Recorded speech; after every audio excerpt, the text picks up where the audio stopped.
Colleagues, thank you very much for joining us. It's a pleasure to host yet another Nano Explorations seminar. Rather than introduce the speaker for today, I'll just make a couple of notes.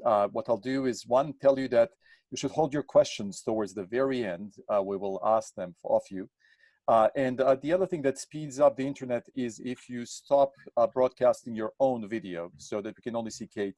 That way we'll all be able to have a little speedier connection.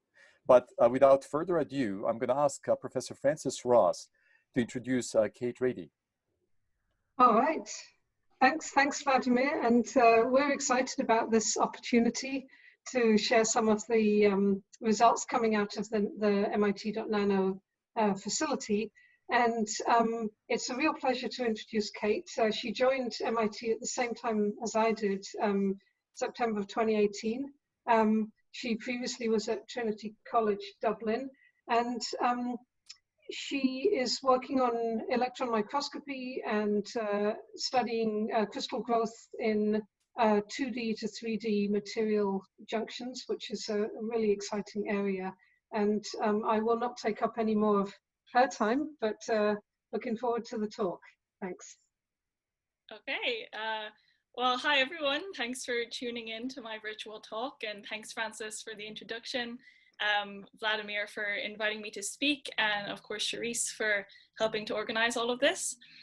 So as Francis said, my name is Kate Reidy, and I'm a second-year graduate student in the Department of Material Science and Engineering, and I work with Professor Francis Ross. So we do a lot of transmission electron microscopy, that's TEM, of nanostructures. And today I'm going to talk to you a bit about my recent work on seeing superlattices. So that is the direct imaging of hidden moiré periods at the 2D, 3D interface using an emerging microscopy technique called four-dimensional STEM. But before I get into the details of the project, I just wanted to introduce you quickly to two of the main instruments that I use in these studies and that I'm going to be talking about today. So the first of those is here on the left. It's an ultra-high vacuum chamber that was installed in MIT.nano last year and is now downstairs in building 13. So this is due to the ultra-high vacuum, it has no contamination. So we can really study like fundamental kinetics and nucleation and growth of nanostructures. And it's also connected to an in situ transmission electron microscope, so we can study videos of nanostructure nucleation and growth. The second of these is a Themis ZG3 STEM, so a scanning TEM. And this is installed this year downstairs in the basement of MIT.nano in one of the specially environmentally controlled rooms. So that means it has super high resolution, and it also has the four-dimensional STEM capabilities that I'll be talking about a lot in this talk. And if you go into the room in MIT.nano right now where the STEM is, what you'll see is this white box. But I thought it was more exciting to show an image of the STEM as it was being constructed. So this is the inside. So we use these two instruments in tandem to both study how nanomaterials grow in the ultra-high vacuum, and then we bring them to the STEM for some further specific atomic scale insight and properties. And as Francis noted, we're a new group. We came to MIT in 2018. And as you know, it takes an army to install and get up and running all of these specialized equipment. So we have a lot of people at MIT.nano to thank. I'll also be showing some simulations that came along with our project that are done in collaboration with some of our friends here at MIT and at Harvard. So without further ado, I mentioned moiré patterns, but what are they? So the exact definition is that they're an interference pattern that's caused by the overlay of two similar repeating patterns.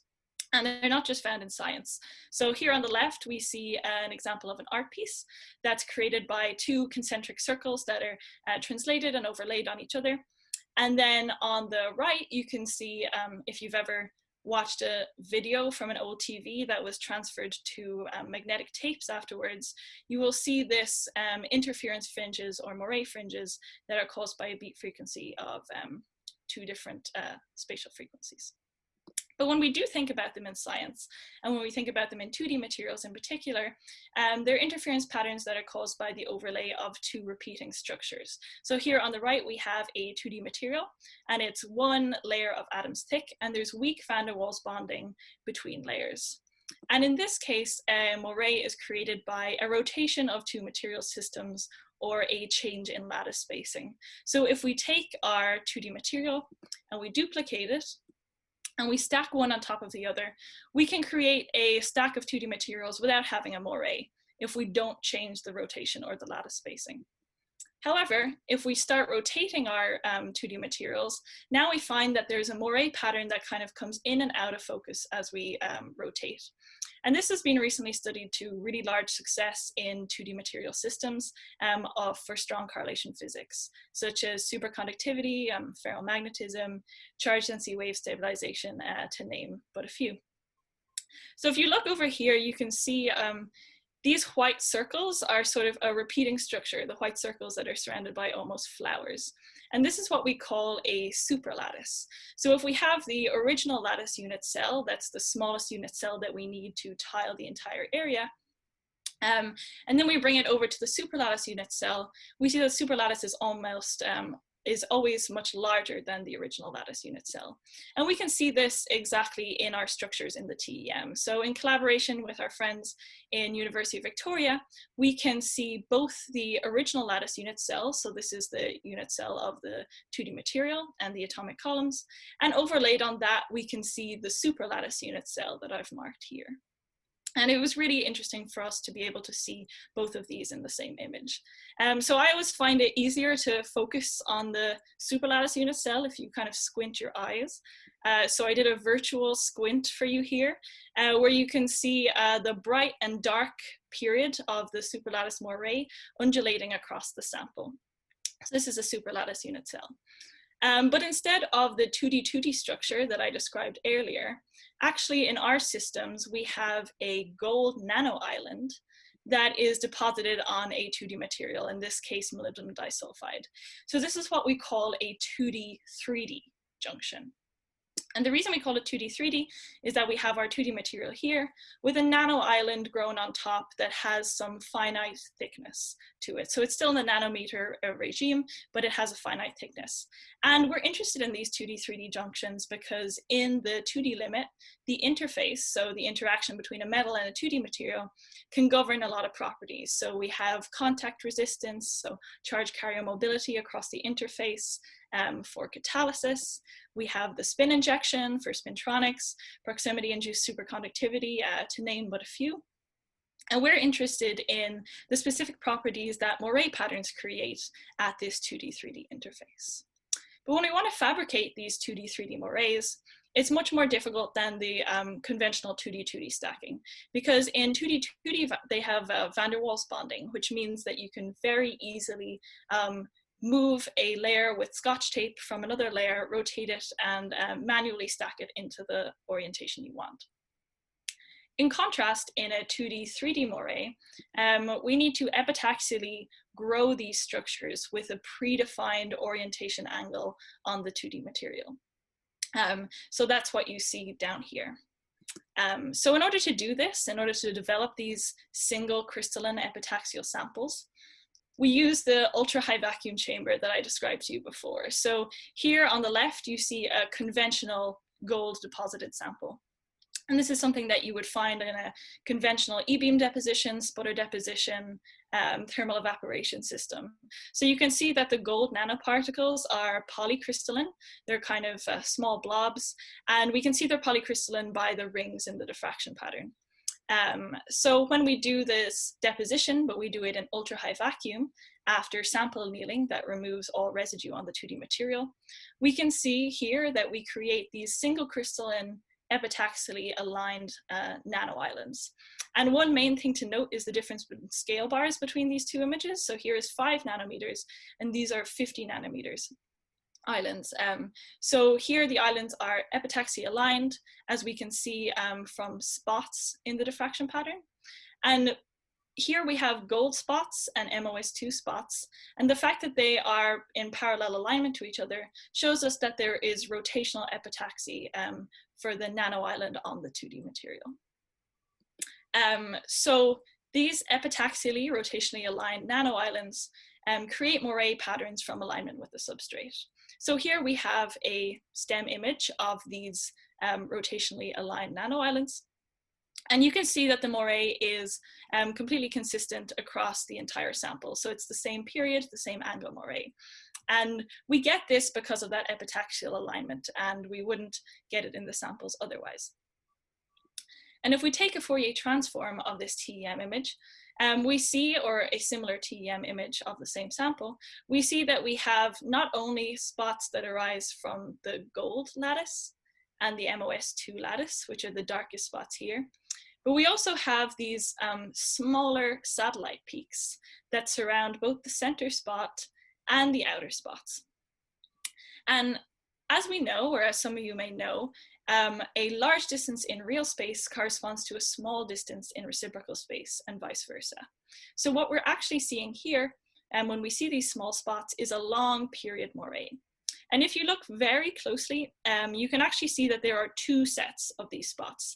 And this will become important later, but for now I'm just going to mention it for you to keep note of. So using this idea, we can think about the convolution theorem of Fourier transform to construct the occurring spatial frequencies of the 2D pattern and calculate the size of the moiré unit cell.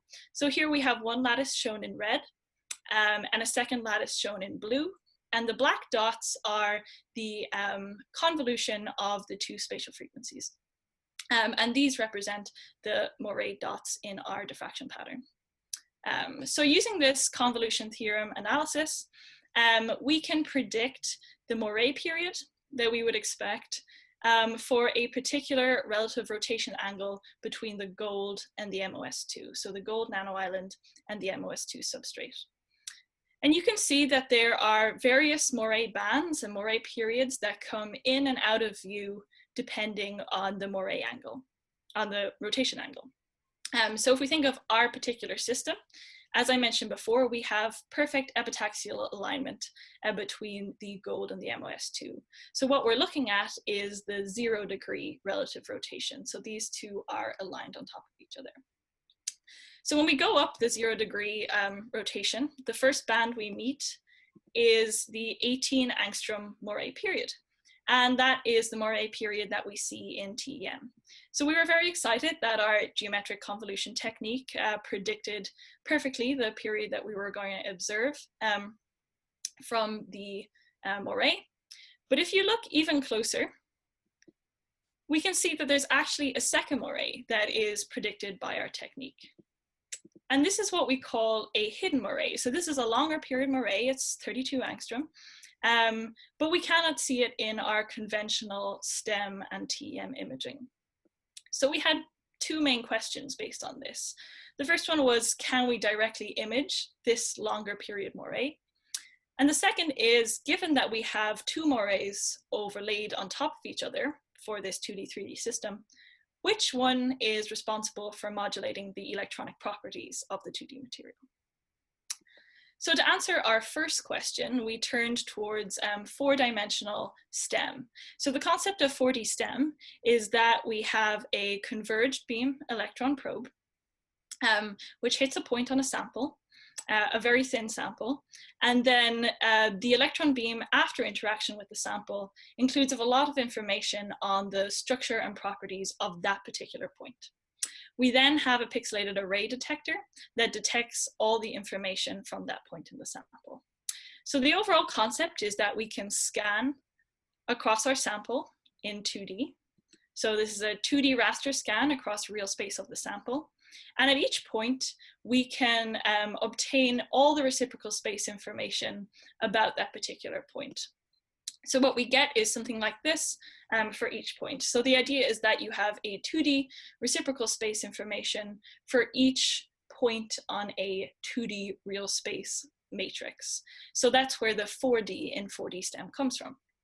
So once we have this information, we have all the reciprocal space data at each point, and we can post-process the data to select particular spots in the diffraction pattern and reconstruct real space images based on these spots.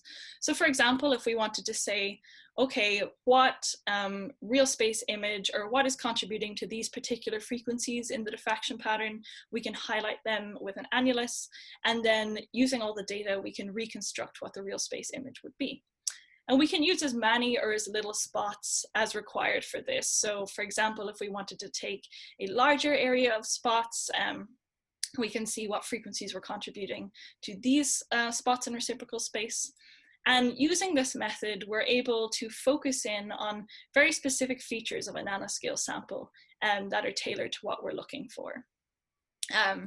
So here's an example of the 4D STEM reconstructed image. In this case, we used all the beams in reciprocal space. So this is the type of image that you would get from your conventional TEM or STEM. So you're not blocking out any beams, you're not selecting any particular annuli. It's a normal STEM image. And we can see the small 18 angstrom moiré as expected. However, now if we turn to using an annulus to highlight only those particular spots that are predicted by our geometric convolution technique to contribute to the hidden moiré, we can see that if we create an annulus here around these spots, a larger period moiré begins to emerge in the real space pattern. And by comparing these side by side, you can very much see that this is true. So here we have this smaller series of bright spots, and here the spacing between the bright spots becomes much larger. So these correspond to our shorter period moiré and our longer period moiré, respectively. So now if we compare these to our geometric convolution technique, they correspond exactly to the 18 angstrom and the 32 angstrom moiré that were predicted. So in answer to our question of can we directly image the longer period moiré, yes, we can. Using 4D STEM, we can deconvolve the two overlaid moirés and actually image each separate moiré that contributes to the image. Which leads us to our second question of which of these now that we can see them both, now that we know they're both valid physical manifestations, which moiré is responsible for modulating the electronic properties? So here we wanted to look at the contribution to electronic modulation in the sample. So here is like a geometric view of our sample overall. This is down the 100 axis. So we have our MOS2 on the bottom, our 2D material. And then we have 3 layers of gold. So gold is an FCC structure, so it has A, B, C stacking that are slightly misplaced from each other. And we've colored these ABC layers in gold, orange, and kind of bluey gray, respectively. And here we have the same image, but in projection. So this is down the 001, and this would be the direction that the electron beam is actually looking in. So again, this might take a squinting of the eyes, but if you squint your eyes, you can kind of see these bluish areas, which I've highlighted just for ease here, which correspond to our large 32 angstrom moiré supercell. So this is the one that we highlighted using 4D STEM. And this is a commensurate supercell. And if we take, instead of them being orange or gold, orange, bluey gray, if we take these all to be gold atoms that are the same color, so we take them to be equivalent positions, this is what we call a projection moiré. So here we have all the atomic positions are essentially equivalent in this moiré. And we can see that we get a much smaller moiré than was the 32 angstrom. So this corresponds to our 18 angstrom projection moiré. So if we want to see which moiré is responsible for contributing to the electronic properties, what we need to do is look closer at this unit cell and see, okay, if the 18 angstrom moiré is the periodic modulation, then by theory, this area here and this site here should be equivalent electronic charge density. However, if we have the 32 angstrom moiré, this area here and this area here are not equivalent charge density areas. Only these blue areas are equivalent. So by zooming in on one unit cell, we can tell which is the periodic modulation. So here we have a zoomed in image of that green area that I showed. So this green area here, this is it zoomed in.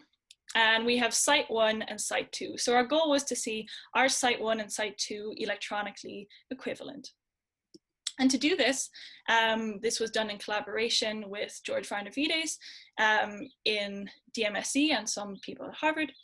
We can calculate the charge density difference between our heterostructure and MOS2 and gold. So we can take the charge of our MOS2 gold heterostructure, so our charge density, and we can subtract off the charge density that we would expect from just the MOS2 on its own, and then also subtract the charge density that we would expect from just the gold on its own. So what we're left with is the charge density difference. And if we plot this, again, looking down the 100 axis, what we can see is very interesting. So here we have our MOS2 and our 3 gold layers again. But what we've plotted here is an isosurface of the charge density difference. And the first thing that's immediately striking is that this charge density difference is very much concentrated at the gold sulfur interface. So that's expected for a 2D, 3D system, that the charge density difference will be concentrated at the interface, so it is modulating. Something we didn't expect is that actually it extends all the way into the molybdenum atoms here, so you can see some contribution to the charge density. And also it's mainly concentrated around the first layer of gold atoms. So it really doesn't mind so much that these second and third layers, the B and C layers, are there. So if we project this down again on the plane, so looking at site 1 and site 2 to see if they are equivalent or not, we can see that very much in terms of charge density, these are not equivalent sites. So site 1, you can see all these yellow spots here. Site 2, they're all hidden underneath the cyan. And this is caused by inequivalent sites due to the ABC stacking of gold. So here we can definitively say that the large 32 angstrom moiré period is the one that contributes the most to the electron density modulation. And in order to view this in real space, it was necessary to directly image it using 4D STEM. So in that way, using a combination of the 4D STEM and density functional theory calculations, we have unveiled not only that we can image the real space moiré at the different overlaid periodicities, but also we can decouple which one of these is contributing to the electronic modulation in the 2D material. And we find that, in fact, it is the hidden moiré that is contributing. So in summary, before I take questions, 4D STEM is a very powerful tool for observing moiré periodicities. And we use it here to predict 2 overlaid moiré periodicities for a 3D, 2D interface sample that was epitaxially grown in ultra-high vacuum. And we could decouple them using 4D STEM. 4D STEM allowed us to unveil the hidden longer period moiré. Using density functional theory calculations, we found that the hidden moiré has actually the largest influence on the electronic properties of the structure. So now that we can view in real space and predict the electronic contributions, we see many possibilities for 2D, 3D interface moiré usage in the future. So with that, I would like to acknowledge my wonderful group, of course, Francis and George and Joachim, who have worked particularly closely on this project with me, my funding sources, and I will leave for questions, but I will also leave one question for the audience, if there's any 2D material experts in there. So we have proven that the larger period moiré has the biggest influence on electronic properties because it cares about the very first layer of gold. But we're also interested in what other 2D material properties could be affected by these second moirés. So by the overlay of 2 moirés or by the projection moiré that I discussed before. So I'm very happy to take any questions, and I hope you enjoyed my talk. Of course, you're welcome to react by pressing the reaction button down at the bottom. The other thing to do is pose any questions you might have for Kate. The way you can do that are two ways. Either by going into the chat window and typing your message. I will make sure I relate it to Kate, and hopefully she'll give us a fantastic answer like she just gave us a fantastic talk. And second way to do it is to raise your hand by going to participants and then choosing raise your hand option. It will show on the screen, and I'll be able to indeed call upon you. So I will open the floor for questions. As the questions are ruminating in your mind, I'm also going to ask a question of Kate, because indeed it is just an exceptionally good talk, I thought. Thank you very much for giving us the insights. Yeah. The one question that comes to mind is that in order for you to observe the actual images, you have used the aberration corrected TEM, which shines electrons onto your sample, implying that if indeed you are able to see the image of the electrons on the other side, it is also a reflection of the conductance of particular areas of your sample. Would that be a proper way to think of it? A function of the conductance, like. Well, I'm thinking as an electrical engineer, I would think that every wire has a particular resistance to current passage. The mere fact that you're able to see the electrons get through your sample, 2D layer and 3D layer, to reach your detector implies that the resistance to its passage is reduced. Oh, interesting. Consequently, in some way, your measurement itself is also an indication of the electronic availability or electronic conduction availability, at least in the vertical direction. Yeah, so that's a really interesting way of thinking. That's a very electrical engineer way of thinking about it, actually. So I've always thought of electrons in the terms of kind of like optical or block waves. So what we do when we make these samples so thin is we effectively make them electron transparent, so they can kind of travel through and get diffracted off the different crystal planes. So I think of it in a very crystallography perspective. But there is actually a new technique on the STEM called, what is it called? Is it IDPC? No, so basically it has a detector, and you can subtract, it has an A, B, C, and D areas on the detector, and you can subtract, say, the B from the C or the A from the D, like the different areas of the detector, basically. And using that, if your electron beam goes through the sample and it gets deflected slightly due to an electric field or a polarity in the sample, you can measure that by the difference in your detector. So in that way, people kind of map like electric fields around sample. They can map like magnetic kind of vortices and stuff like that. So yeah, so that's also available on the 4D STEM. Another thing we do that's related is we can actually pass current through a 2D material sample as it's in the TEM. So this is going more into in situ biasing, and you can see how your electrons are affected by passing that current through the 2D material. Oh, that's a fantastic capability. I'm delighted to hear it's also available. Yeah. Oh, wow. Matthew suggested that the name of the technique is differential phase contrast imaging. Differential phase contrast. Got it. Yeah. Thank you very much, Matthew. Yeah. Let me ask you a question from Alan. What is the source mismatch? What is the lattice, mismatch of your system and the orientation? Is it below the critical thickness, and that is why misfit dislocations are not seen in the moiré pattern? Oh, yeah. So that's actually a really good question. So you would expect, if you have conventional 3D epitaxy, so say you grow silicon and germanium, for it to have a lot of misfit dislocations at the interface. When we have these 2D 3D systems, and 2D systems, on the other hand, have almost no misfit dislocations at the interface because they have a van der Waals bonding. When we have these 2D 3D systems, we get what's called a quasi van der Waals bond. So that means that your 2D layer has no dangling bonds to bond with the 3D system. So you're much less likely to get misfit dislocations. And actually, if you all have time, I have a fun video where is it? Aha, here it is. These triangles are actually quite loosely bound to the surface. So we have no misfit dislocations, and they have a quasi van der Waals bond to the surface.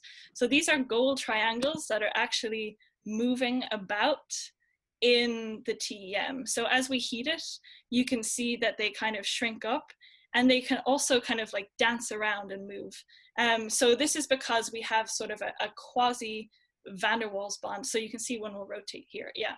So we have a quasi van der Waals bond between the 2D and 3D material. So there's very few misfit dislocations, or if any at all. We're still working out the exact 3D structure of the islands, but yeah, it's a quasi van der Waals bond. So in that video you just showed us, the three triangles during most of the video had the same crystallographic directionality, meaning the facets of the three triangles seem to have pointed in the same direction until the very last moment, this frozen image. So what's the difference between the beginning of the video and later on? Yeah, so this is where we're heating up the sample. So at the start, when we grow the triangles, they are in perfect epitaxial alignment and registry with the underlying 2D material. So that's their kind of lowest energy state. But when we add more energy to this system by heating it, they're so loosely bound that actually sometimes they can move around and rotate on the lattice. So they don't have only one lowest energy position anymore. They can rotate a little bit. And actually what's interesting, and we still have to analyze this video further, is that what I think anyway is that you see sometimes it will do a big rotation that's almost like a large kind of angle degree. And there is another direction in graphene or in 2D material lattice that's at 30 degrees to the original epitaxial direction that could be seen as kind of another local minimum that I think sometimes they could rotate into a different local minimum that's 30 degrees to the original. Wow. Okay, I have one more question. This is from Eric Ryan Powers. Oh, Eric. So Eric wonders, he says, first of all, great talk. Is there any way to back up the DFT calculation in the 4D STEM with an experimental result like photoluminescence microscopy or something else? Yeah, so that's a very good question. And that's kind of the type of probing questions that I was trying to get at with my final question to the audience. So we're currently trying to think right now, we're still in discussions on what kind of experiments we can try to do to verify this and follow this up. So we've been thinking of some transport measurements that we can do across the 2D material. And then we also have an STM, so you can do kind of local scanning tunneling spectroscopy. And then, as Eric mentioned, photoluminescence or probing the electronic states through excitation is another one that we're very interested in. So yeah, we're enthusiastic to talk to people, and I'll probably talk to Eric offline. All right. So, Kate, thank you so much for this. It has been a very, very inspiring talk. I am delighted that we are able to feature yet another tool at MIT.nano. This one is particularly powerful and indeed open to the community to utilize as needed. You do require experts like Kate to help you out, to guide you through the process. Professors Francis Ross and Professor Jim Lebeau are the guardians of the instrument itself. So please feel free to reach to me, to MIT.nano in general, or directly to the groups to get additional advice. Thank you again, and let's clap one more time, at least that I feel like I really need to. And then, Thanks, everyone. then the other thing I would like to do as the roar of the applause wanes down, I'll just mention the following about the next week's upcoming talks. We do have one upcoming talk next week, and that is on Tuesday, April 28th, on commercializing a new nanofiltration technology from Jeff Grossman's group. Brendan Smith is going to tell us about it. And then on Thursday next week, we have chosen not to hold Nano Explorations because we have at the very same time a virtual workshop for those of you interested in virtual reality exploration of the immersion lab. There is a NCSoft virtual workshop we are holding between 10 a.m. and 12 p.m. Where the PIs and others are invited to attend. This is a way to explain how do you receive additional funding from us for a seed grant that would be directed towards the set of technologies, set of ideas, both in the real and the virtual worlds that we would like to support through the Immersion Lab, thanks to the sponsorship of NCSoft. With that, I will conclude today's Nano Exploration seminar. Thank you, Kate, and I look forward to hopefully seeing you next week. Thank you. Perfect. Take care. Bye-bye.